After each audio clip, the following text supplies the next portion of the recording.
Good morning, everyone, and welcome to the tiny house edition of More with Less. I want to talk with you a little bit this morning about how I ended up with this beautiful 687 square foot tiny house behind me.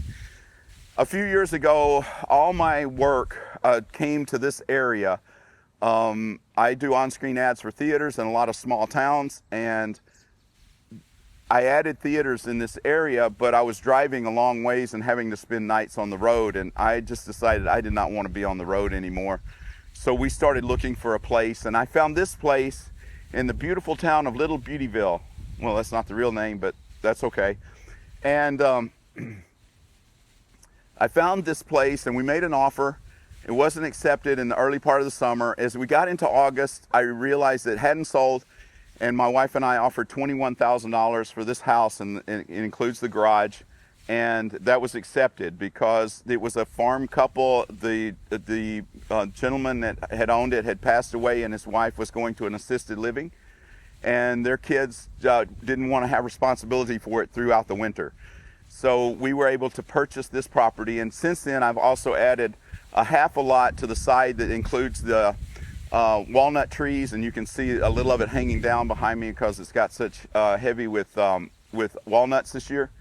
But it's a beautiful place, beautiful location. I'm standing actually right next to the street, and I'll go for hours without anyone even driving by on the street. And it's centrally located to where I do my work.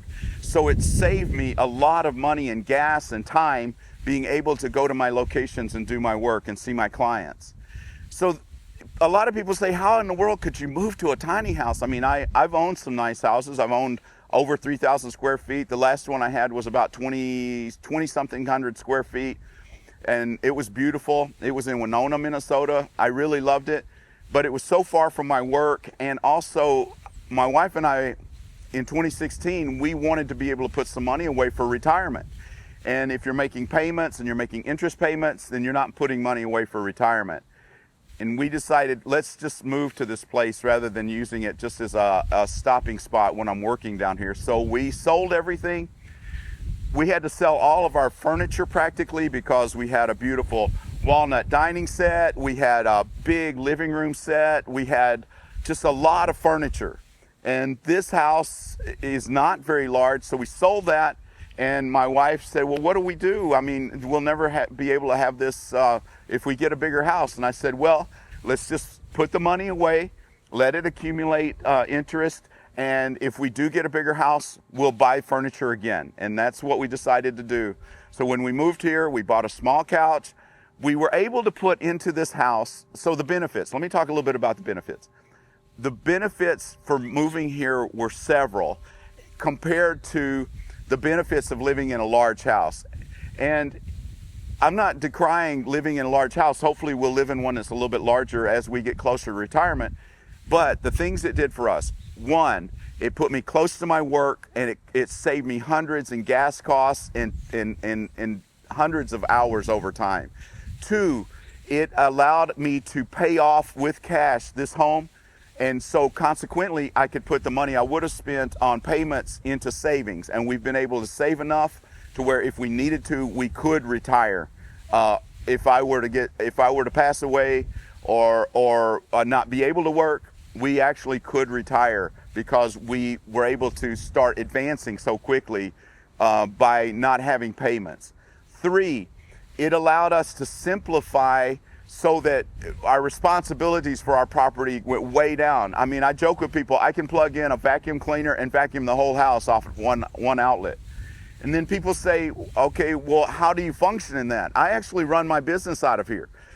We have one small bedroom that is devoted to editing, and it has all of our bookkeeping, it has all of our gear, it has 2 editing bays, and I mean, we've edited out of a really small room. We have our living room, dining room, kitchen is all in one area. And then we have our bathroom, and then right across from our bathroom is our washer dryer, and then we have our bedroom. And for us, it allowed us to simplify, and it makes life really easy. And we actually are bilocational. So part of our year, we're in Texas doing work. And so consequently, when we button up everything, it's not like we have several $100,000 that we have to be concerned about while we're gone for 4 or 5 or 6 months.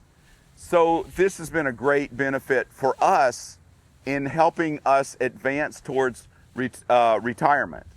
And honestly, even this morning, my wife said, this is one of the sweetest places we have ever lived. And I am just really, really thankful, because the things that we do have here are the things that are most important to us. And it has helped us to make decisions about what is really important. And in the future, things may change, but for now, for the last 9 years, this has been the perfect place for us to live. So part of the way the world thinks is that bigger is better, more, but everything that is bigger costs more. More maintenance, more taxes, more insurance, more furniture in order to outfit it, more time in cleaning. All of these things are actually the detriments of owning something that's bigger and more expensive.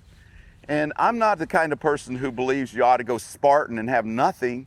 I just think that we need to be careful about not letting the pattern of the world thinks that, well, obviously you have to attach your esteem with how big your house is. Well, I follow a young lady from Russia, from the Soviet Union, the ex-Soviet Union, and she is very, very good communicator on YouTube, but she lives in a one-bedroom apartment that she owns. And I'm thinking, most of the world would think a 687 square foot place is actually a mansion. So a lot has to do with perspective. And we always try to keep a righteous perspective about all the good things that God has allowed us to have. And this house has been one awesome, awesome investment, not only in our lifestyle today, but for our lifestyle for the future and for our retirement. I just want to encourage you. You do not have to own bigger. Bigger is not better in a lot of situations. I get to do a lot of traveling. I get to have a lot of adventures, and I get to live a lifestyle that really, really fits for me. And my wife and I both enjoy it by having a smaller house.